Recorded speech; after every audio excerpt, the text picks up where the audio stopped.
Hello everyone! Sa video na ito, ipapakita ko sa inyo ang transformation ng gown na ito mula sa paglalagay ng lace appliques, rhinestone, at bawat malilit na detalye na magpapatingkad sa kabuuan ng design.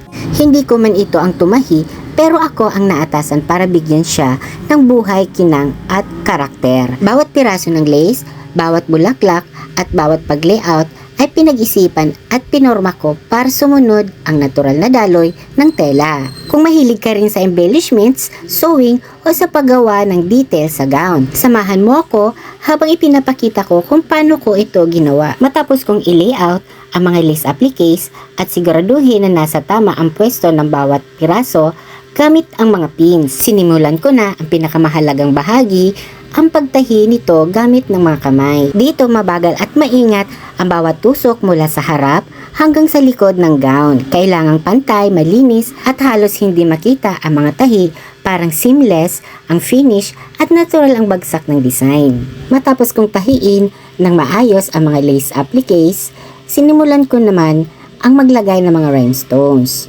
Sa pamamagitan ng adhesive glue, sinimulan ko na muna ang unang layer ng embellishment, ang paglalagay ng rhinestone na iisa ang size. Ito ang nagsisilbing base para pantay ang sparkle mula sa likod hanggang sa harap ng gown. Maingat kong inilalapat ang bawat rhinestone para siguradong kumapit ng tama At pantay ang distribution. Dito mo masusukat ang iyong tiyaga sa paglalagay ng mga rhinestone kasi masyado silang maliliit. Naglagay rin ako ng mga rhinestone sa bawat flowers para mag-blend na tignan. Kapag buo na ang base, saka ko idadagdag ang iba't ibang sizes ng rhinestone para magkaroon ng depth at mas buhay ang shine ng design. Sa part na ito, ipinapakita ko naman ang pinakaharap ng gown, ang pinakasentro ng design kung saan pinakamahalaga ang placement ng rhinestones. Dito ako mas nagiging maingat dahil bawat bato